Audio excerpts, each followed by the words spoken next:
order the February 12th, 2026 meeting of the South Orange Maplewood Board of Education. Mr. Moody, can you please take the roll? Of course, will do. Board Member Jeff Bennett. Here. Board Member Deirdre Brown. Here. Board Member Elizabeth Callahan. Here. Board Member Meredith Higgins. Here. Board Member Bimal Kapadia. Here. Board President Will Meyer. Here. Board Member Malini Nair. Here. Board Member Shana Sackett-Gable. Board Member Paul Steffen. Here. Okay, we do have a quorum. Very good. Please stand if you're able for the Pledge of Allegiance.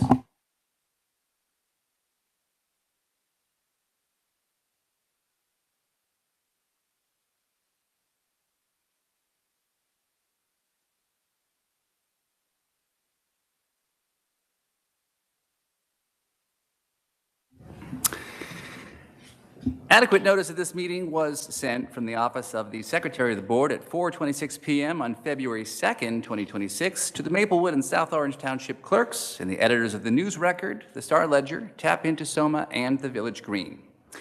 Tonight is our first quarterly retreat of 2026. We will be covering our mandatory annual ethics training led by our board attorney, Patrick Carrick. Mr. Carrick will be joining us remotely for his presentation and questions. Following that, we have a training by our New Jersey School Board Association Field Services representative, Jean Cleary. Ms. Cleary will be discussing the preparation of the district's annual budget and the board's role in overseeing that process, including our role in approving and shaping district programming. We will be stepping off the dais and moving to the conference tables to foster a more relaxed discussion. The meeting will continue to be open to the public, but we will close the live stream at that point. However, before any of that, we will open the floor for our hearings of individuals and delegations. Thank you for coming in person and joining us online this evening. We value public comment at our board meetings. While we cannot engage in a discussion with you, we take your comments very seriously, and your input will inform our work. Our comment period is limited to 1 hour, and each speaker will have 3 minutes. Please begin by stating your name and your town. Mr. Moody, are there any in-person public speaks? I think there are not. Moving to online, we have one public speaks, Jonathan Castro. That community member is not online. All right. That will conclude then tonight's hearing of individuals and delegations. And we will turn without further ado to our board counsel, Patrick Carrick, for our annual ethics training. Patrick, are you there? Yep, good evening. All right. I'm going to share my screen so that we can go through the presentation. So 1 second.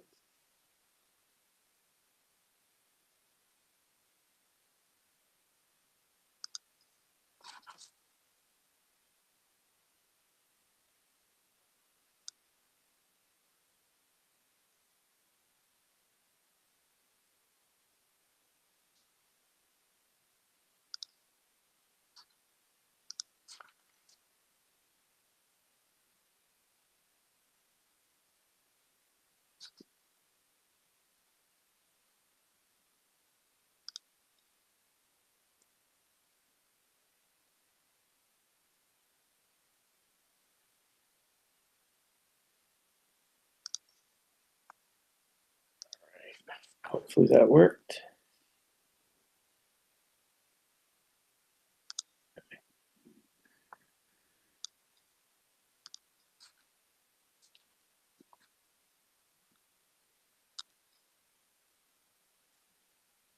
All right, good evening, everybody. I'm just going to move this over to the camera. So thank you for the opportunity to present tonight. I am Board Attorney Patrick Carrick. I'm with the Lennox Law Firm. The New Jersey School Ethics Act applies to all school board members and school officials, which also includes administrative professionals within the organization.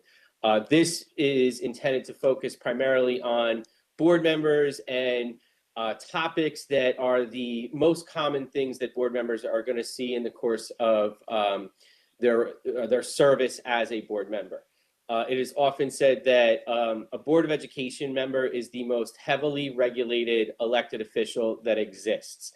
There is not a code of ethics as this exists for many other elected positions within New Jersey or within other forms of government.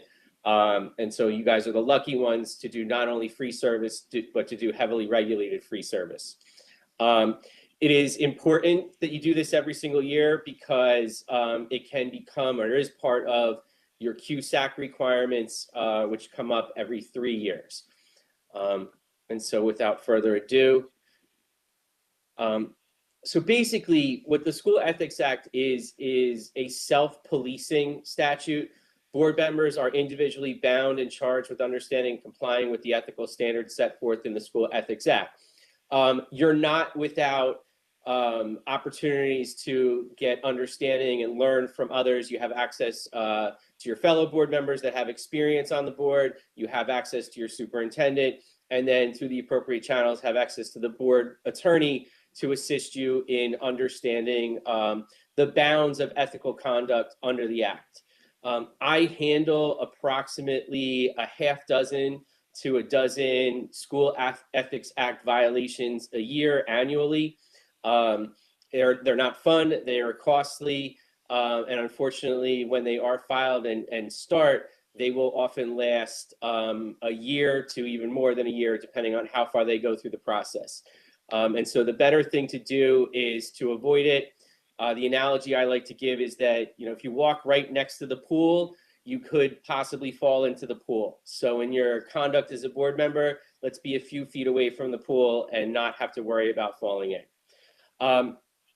In terms of reliance upon your board attorney, I highlight this, but it has a caveat to it. The commission has never accepted the defense that incorrect advice or lack thereof would absolve a school official from complying with the School Ethics Act.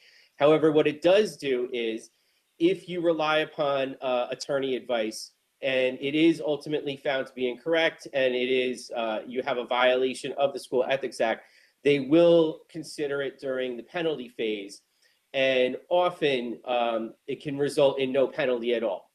And that's very important because penalties can include reprimand, censure, and in more extreme cases, suspension or removal. Those are very rare. They often and only pretty much involve self-dealing in financial ways. So most commonly, when we see any types of violations of the Act, it's going to be a reprimand or censure.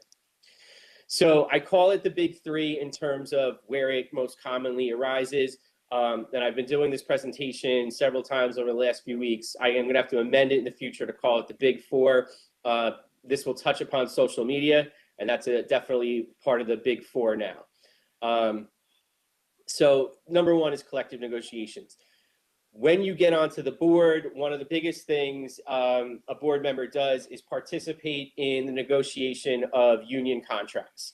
And so over the years, there's a body of advisory opinions as well as case law that has gone on to indicate when a member is allowed to participate or not allowed to participate, or even participate in certain aspects, but not others. And it's generally framed from the perspective of who cannot participate in collective negotiation. And generally speaking, that's based upon whether or not you have a relative in the bargaining unit that you are going to be bargaining with. And if you don't have a relative, if you have what's called an other, and an other is generally, when it comes up, a cousin or various other types of family members, like a brother-in-law, an aunt-in-law. It could even be somebody that's considered an extraordinarily close friend. And so for quite a number of years, it was very difficult to parse through who's a relative versus an other, and does that disqualify you from being a participant in negotiations. Thankfully, a couple of years ago, the School Ethics Commission finally adopted this table in an advisory opinion that is now the go-to place in terms of looking to see whether or not a person would cause you to have a disqualification from participating in negotiations. And we find this to be very helpful, finally. There are asterisks all over it, and that's to make sure lawyers still have work. but primarily in case there are other reasons that, aside from the familial relationship, the relative relationship, there might be other reasons at times that you could be prohibited from participating in negotiations.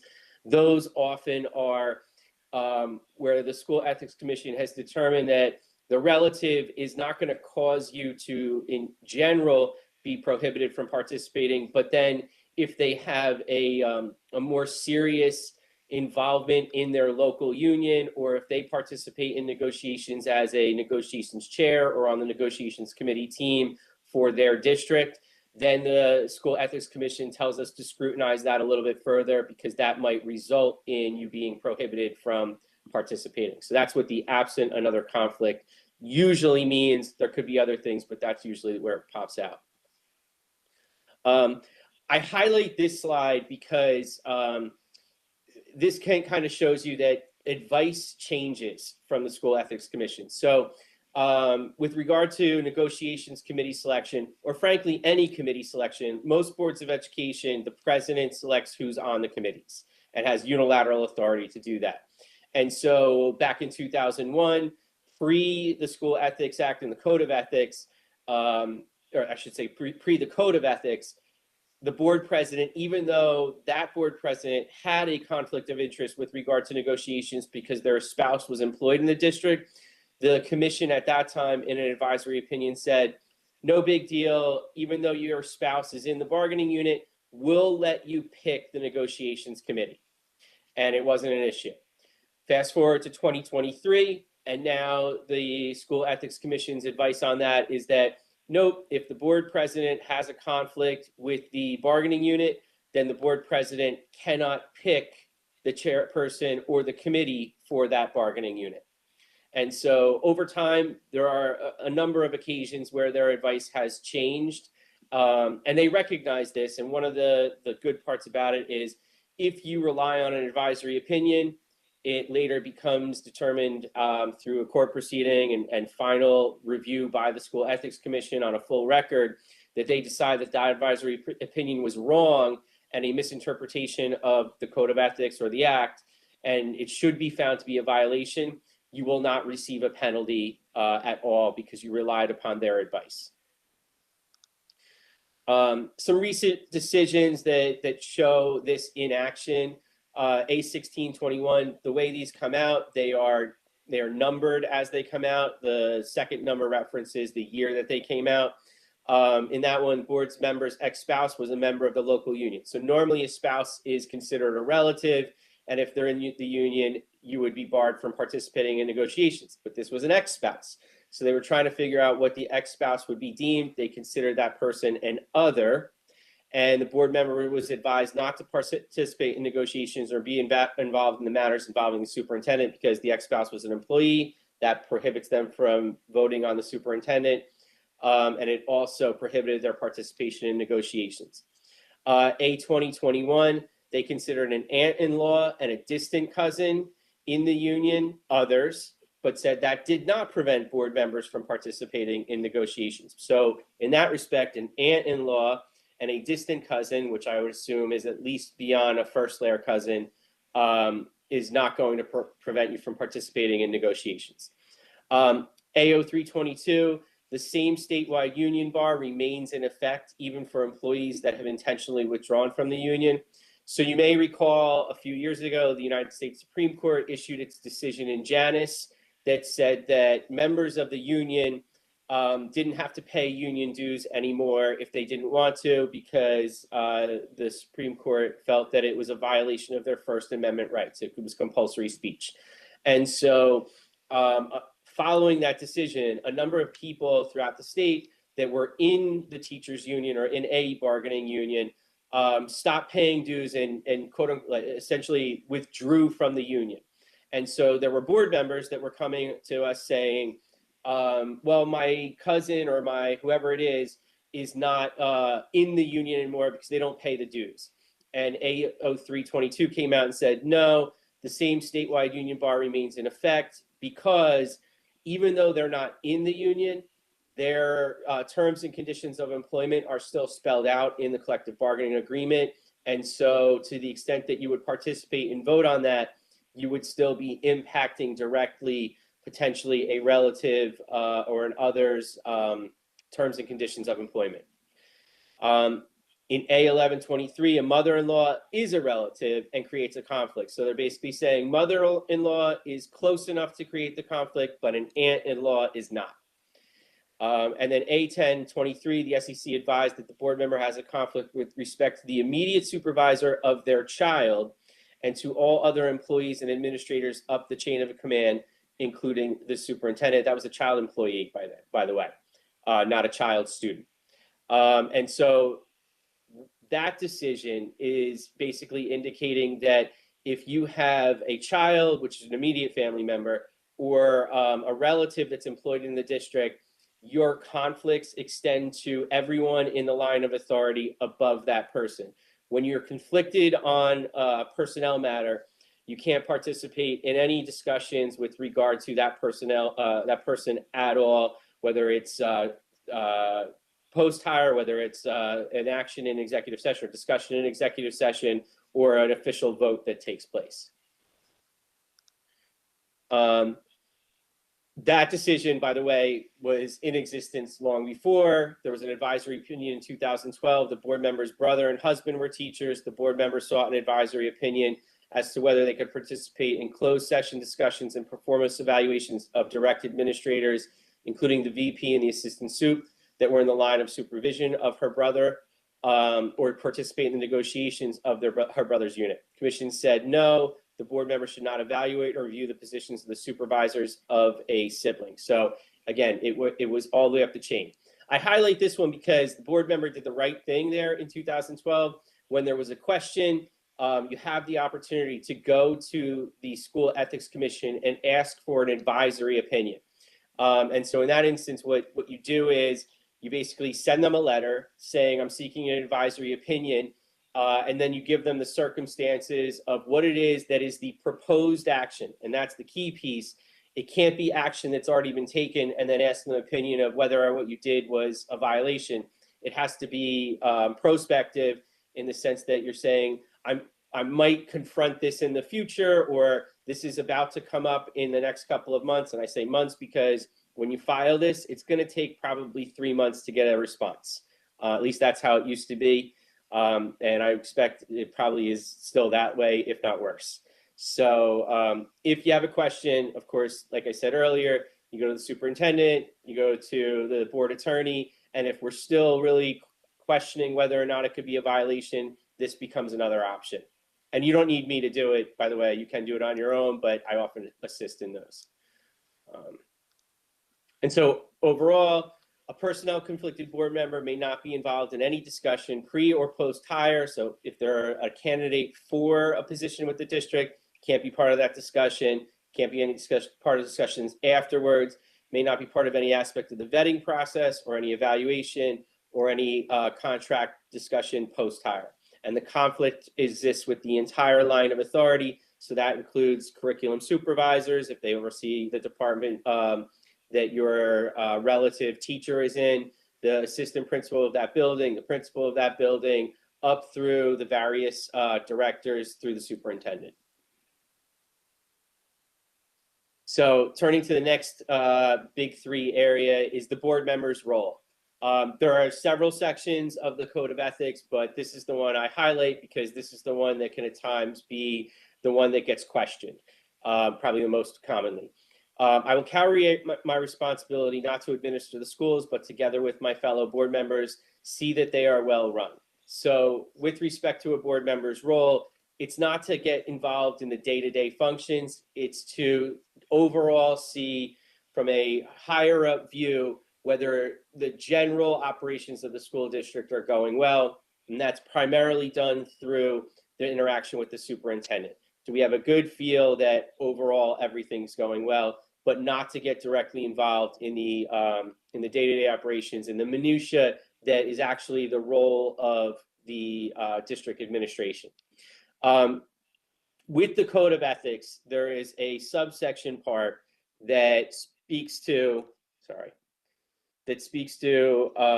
make it a full screen. Sorry, everybody.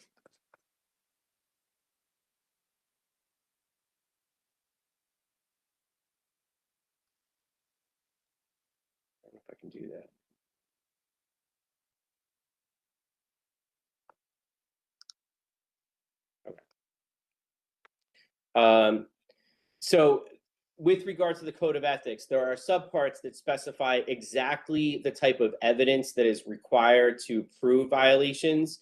And this is really helpful because this is actually how we commonly get cases dismissed, because if a case is filed against a board member and this evidence is lacking, then it won't advance past the probable cause stage with the School Ethics Commission. They'll get it, we'll file a position statement saying this evidence is lacking, and the School Ethics Commission will dismiss those cases. So with regard to the administration of the schools, that evidence requires proof that the respondent gave a direct or personnel or became directly involved in activity functions that are the responsibility of the school personnel or the day-to-day administration of the school district. So essentially, just because you're a board member, certainly you don't want to be in a position where you say, well, I'm a board member, I'm telling you, principal of this school, do this, or I'm telling you, assistant or director, do this. That's not part of the functions of the Board of Education. The other way it can happen is, on occasion, there's been situations where board members will directly go into schools, which is access that they normally wouldn't have if they were a regular public visitor to a school building, and say they want to, see a classroom or inspect the schools, or I heard it's in disrepair and I want to go check it out myself. That would be getting involved in the day-to-day administration of a school, because it's the role of administration to see how are the facilities, are they okay? It's a board member's role to, if they get information of that kind, to say, oh, I heard Seth Boyden, there's a problem with the water fountain, it's leaking all the time. That information should be relayed to the superintendent, filtered down to the appropriate people, and then a response comes back up through the superintendent to the board member so they can feel assured that things are going well. So like I said, a board's role is to see that schools are well run, but not to run the schools. This board oversight is accomplished by policy, adopting the budget, setting goals, and evaluating the chief school administrator, who is the board's one and only direct report. And it's done by developing a two-way communication with the stakeholders in the community. That's an important piece to focus on here. You guys will hear from the community. You'll hear their concerns directly because they know who board members are. They might email you. They might pull you aside when they see you in public and tell you things that they have concerns about with respect to the school district. So that communication then comes from them to you, to the superintendent. And that way you can let the superintendent know this is the community's feelings or perceptions or some of the concerns, whether they be individual or something larger. And then the superintendent has an idea of what's going on so that they can make sure that the programming, the operations are addressing the needs of the community. Boards are expected to make informed decisions. Those decisions that I'm referring to are your actions that you take every month on the board agenda. Typically, you want those to be informed decisions. And you'll need evidence to provide that will support the superintendent's recommendation. So the superintendent's making a recommendation to you. You want to be assured that that recommendation is the best possible course of action. Gotta go. I'm doing something right now, but. And this can be made available to board members in a variety of ways. You get progress reports on goals, board packets, superintendent reports. There can be discussion at board meetings, committee reports, committee meetings, and then the board can request additional data if all of that is not enough. The access to information, though, is not unfettered. I'm going to skip this one for a second. The board has to develop a culture of its own with the superintendent in terms of obtaining that information. And so how that will go about is basically working it out with the superintendent in terms of how information is going to be shared in the best and most efficient way. And just going back, it's generally transmitted through questions to the chief school administrator, who then delegates that to the appropriate people. So by way of example, when it comes to budget, finance, or curriculum, you would go to the business administrator for budget, you would go to the curriculum assistant superintendent for questions about the curriculum, and so on. Board members have a role in sharing information, but it's a little bit different. So board members are permitted to share accurate, non-confidential information with the public. But that's important stuff right there, that one has to be accurate. So you can't say things that are untrue. and it has to be non-confidential information. As board members, you get a lot of confidential information, whether it pertains to students or it pertains to employees. And so that information can never be disclosed. You have to avoid sharing any false or misleading information and must avoid disclosing confidential information even to your spouse. I highlight that because there was a board president in another district that got in trouble for sharing information with his family in a family chat. And it got out through one of the kids that was in the family chat, and it led to a school ethics violation.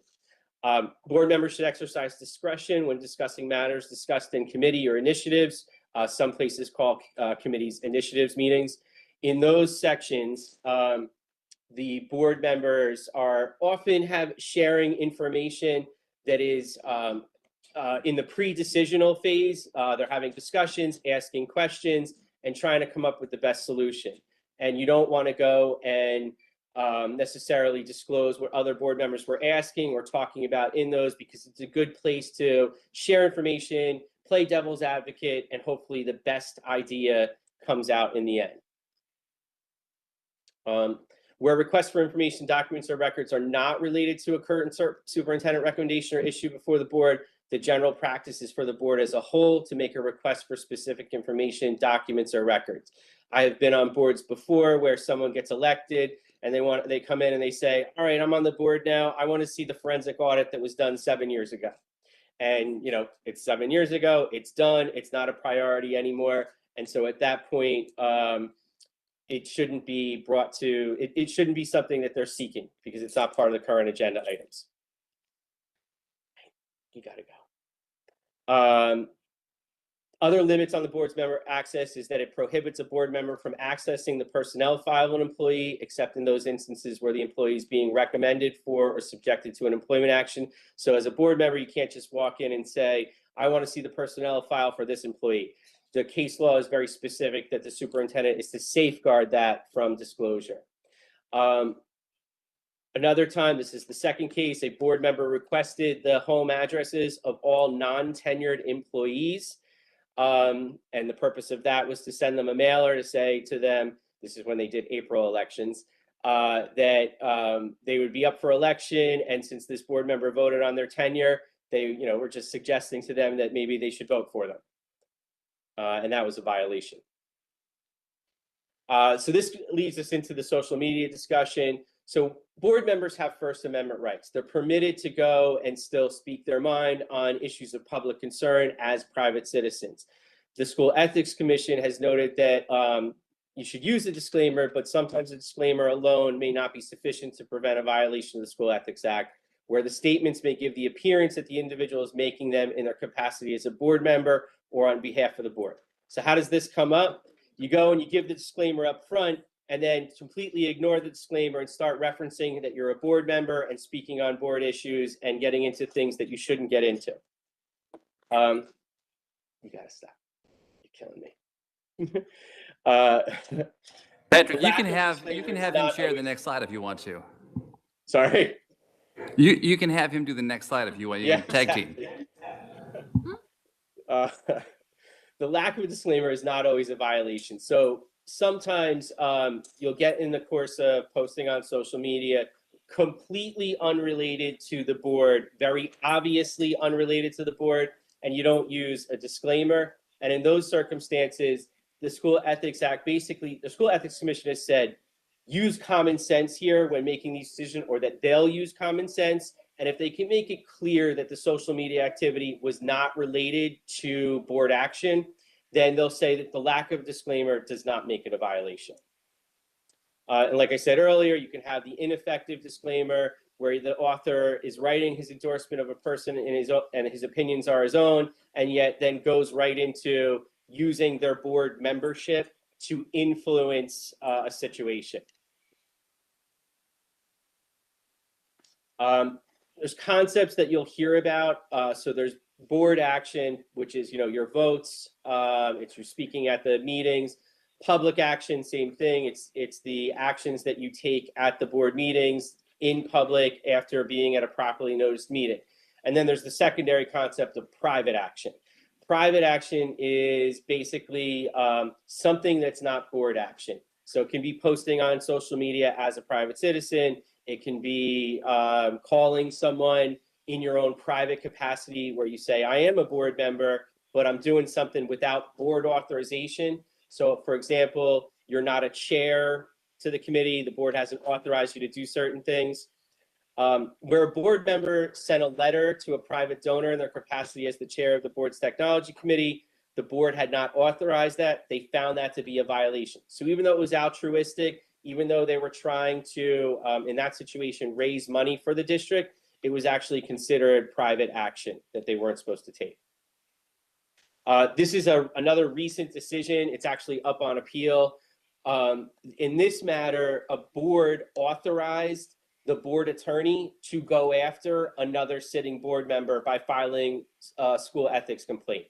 And what this tells us is essentially that, or why they found that to be a violation, is because the board members who voted in favor of that utilized public resources, taxpayer money, to pay the board attorney to go after another board member. And so in that situation, they were voting what they would consider or the commission considered in their own interest, and utilizing the public's money to do it. This is on appeal because this is not the first time that had ever happened. That has happened several times before, and it never was found to be a violation before. Although I also don't think that they had ever brought a claim that it was a violation before. In that case, the board members argued that they were in the interest of the public because the board member they were filing against had done things that were so bad and detrimental to the board that they felt it was appropriate to use resources of the district to go after that board member. This is up on appeal. We don't have a final decision yet. But for now, the law that exists is boards should not vote to authorize their own board attorney or spend public funds to go after another board member. In terms of confidential information, it's just important that board members really maintain confidential information. In C-8222, a board member took information from her board email account, put it to her personal email account, printed the documents, and then caused them to get into the hands of a former administrator to assist that former administrator with a lawsuit against the board. That was a big no-no, acting against the interest of the board, but also disclosing information that was confidential to somebody that was not on the board that wasn't supposed to have it. That was a violation. And actually a violation of multiple subsections of the act. So there are a million things we could go through on this, but I know there's a limited amount of time, so I will leave it at that and ask if there are any questions. Thank you so much. That was terrific. Questions? Board Member Bennett. I actually would have several questions, but I'll try to kind of keep it limited. I was wondering, like, if you're in a public event, like maybe an event for a political candidate, and a lot of candidates come to South Orange Maplewood, and you'd like to ask the candidate a question, would it be okay to identify yourself as a Board of Education member? Like, just as, you know, that's how you know about something. Like, you know, I know districts need more of this, or I wish the state wouldn't require districts to do this. Like, are you allowed to identify yourself as a Board of Ed member?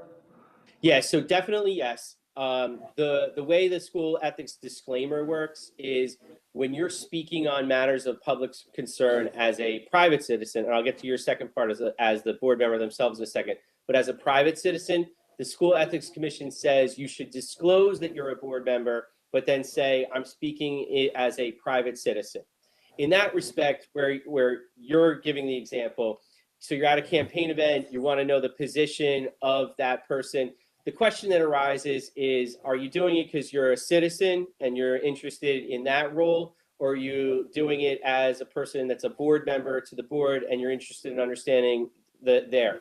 In either one of those, since you're just asking questions, trying to get the information in terms of like where they stand, I don't think it's going to be a violation any way around. So introducing yourself as a board member that would be interested to know their policy position, I think that that's going to be fine. Where it has come up is where the board member has taken action that hasn't been authorized by the board. And so like a direct solicitation was the example I showed that had not been authorized by the board. The key piece to that too is that the action that you take has to be able to compromise the board, which is theoretical. It's not, doesn't have to actually compromise the board, but in theory, if it could, then the private action could be a violation. Again, asking a candidate a policy position is not going to be something that I would think could compromise the board. And so it would be fine to go and ask a question like that, including introducing yourself as a board member. Thank you very much. Any other questions? Patrick, I have a question for you. With regard to the board members' role in sharing information, you discussed that board members can share accurate and non-confidential information. I was hoping for some guidance on how a board member should discern when information falls into that. So talking about information the district itself has not yet shared, for example, that was learned about whether from an email within board service or during a committee, whether it's information shared by the district or through discussion, when is it permissible for a board member, either verbally at a meeting or by emailing things out, to share things that they believe are non-confidential? Right. So information that is shared internally by district administration that might be involved with a board member's committee, that would generally fall under a category of pre-decisional information that would be exempt from public disclosure. Where it becomes decisional is when the board acts. So informing a board member on an action that was actually taken at a public meeting, that's non-confidential information. You could go and say, we did this, or someone, or say, did you ever pass this? Yes, we passed this at this time. Or if they say, you guys never do anything, and there's a history of, having done something in some specific area, you could say, well, no, we passed these resolutions, we changed this policy, whatever it may be that addresses the citizen's question. That's very clear, information that is non-public. Like on the one slide I said earlier, the things that you discuss in committee are largely confidential because they're pre-decisional. Committees don't make decisions. Committees make recommendations to the full board. Whether an individual board member, has a great desire to understand what the committee did, they can certainly follow up and do that with the committee. Some board members may say, I rely upon the committee, they were designated to vet, and I rely upon their working with the administration to ask all the questions and make a proper recommendation that comes for board action, and they may have less interest in diving into it. But all of that stuff is really pre-decisional, and that's why it generally should not be disclosed. The example I often give, and this doesn't apply to you guys, is you may be discussing whether we're going to put a pool in a high school, right? And there's people in the community that are like, that's a great idea. We need a swim team that can swim right here rather than driving to wherever, then that pool's freezing, and it gets them excited. There's other people that don't like that, and they're like, oh, why are we spending taxpayer money on an addition just to put a pool in that's going to serve a limited number of people? And if that's just a discussion going on in, say, your finance and operations committee, or that's what it usually is in most districts, the idea is just have that discussion internally. And then if you get to the point where you're soliciting bids or going down that road, now it's going to become public. Solicitation of bids is public. If you ever take a vote on approving a vendor to go or a contractor to build it, that's all public. But all of the stuff beforehand is just ideas. And that information in large part is confidential. So every single board I go to does committee reports. You guys are no exception. I am always a little worried about those committee reports because that is information that is really not a decision yet. And since it's not a decision yet, the question arises as to whether or not it should be made public. Again, it's not necessarily, your committee reports usually are vetted in advance. Everybody's in agreement, so it's not so much of an issue, but it can become an issue. There are times I've seen it become an issue. And so the easiest answer is, if it happened at a public meeting, it is public, it's non-confidential, you could speak to it at that point. A lot beyond that, the things that you're learning because of your role as a board member that no one else would know absent being a board member, that's a good indication that that information is confidential and should not be shared. Thank you. Any other questions? All right. Mr. Carrick, thank you so much for your time tonight. All right. Thanks, everybody. All right. Now, okay, we have the one public speaks that was unavailable online. He has now come in person. I would entertain a motion to go back in the agenda to pull back open our hearings of individuals and delegations to allow them to speak. Motion, Board Member Callahan. Second, Board Member Kapadia. All in favor? Show of hands. Unanimous. All right. Mr. Castro, the floor is yours for 3 minutes.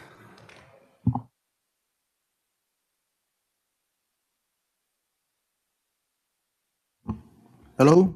Okay, great. See if I got. I wasn't really planning on doing this again, but that halftime show was, so I gotta. All right. So, I don't really have a speech as I did last time, but I want to go over a few issues that I've been looking into. I received an email from the New Jersey SBA today disclaiming that they are a board hired vendor, so they are not coming here to certify the validity, the reliance of the audit, the audit by PFK O'Connors. That audit has some really concerning forensic discrepancies. I've heard a lot about the 8 million gap that the district has, but that audit lists a 13.9 million surplus. About 4.7 million of that is for maintenance. Right now, there are 400 students at the Seth Boyden Elementary doing PE in classrooms and in a tiny little tarmac for the rest of the semester while the funds sit there. That audit also said there was a 0% error rate, but on page 5, there's sort of goes into detail about the administrative classifications. After looking at my personal lawyer's, my attorney's billing and seeing 2 different law firms engage or attorney, it seems that there might be some misclassification of special education litigation as general legal expense.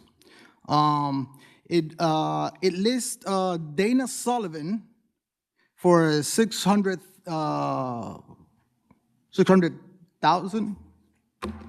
I don't even know, bond, and Eric Burnside for 150,000 bond. If they certified that the financial information in the audit and that's misapplied or misrepresented, for example, for a 13 million surplus, it puts them at personal risk. I've notified them. The main reason why I signed up to speak today is because the board attorney, Patrick Carrig, is now a material witness to a January 12th and January 16th suppression of liability notice. Aetna has looked into this and has taken appropriate action.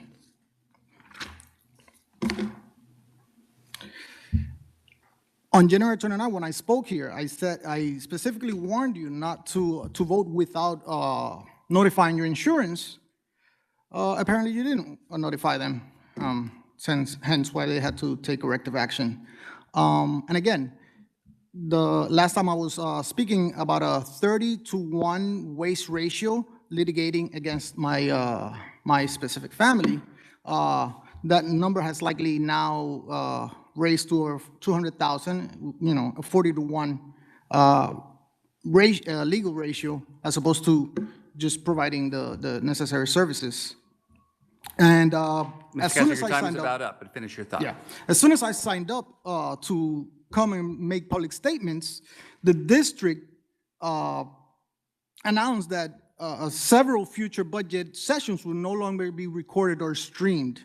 This reactive blackout aligns with some of the findings in the audit that by blacking out future budget conversations, finding 2024-002 and finding 2024-003 can't be fully scrutinized by the community. Mr. Castro, thank you very much for your time. All right, thank you.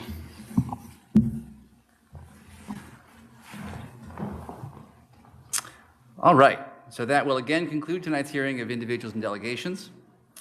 And we will now retire to our conference tables for our NJSBA training. We will be adjourning immediately after the conclusion of that session. Our meeting remains open to the public in person, however, our live stream will now end. The Board of Education will next meet in public session on Thursday, February 26, 2026 at 6:30 p.m. in the District Meeting Room, 525 Academy Street in Maplewood, New Jersey. Action will be taken. Please note as well, the superintendent is hosting a budget town hall next week on February 17th at 11 a.m. Information is available on our website. We also have strategic planning sessions with NJSBA that will be happening on March 16th, April 15th, and May 11th. Sign up for a spot at one of those sessions, again, on our website. And finally, as we continue to celebrate Black History Month, please join us for the 4th annual Psalms event, My Black is Beautiful, a celebration of Black history through the arts, on Saturday, February 21st at 4 p.m. at SOPAC. You can go to our website on the front page for more info and to get tickets. And with that, we'll step off. Thank you.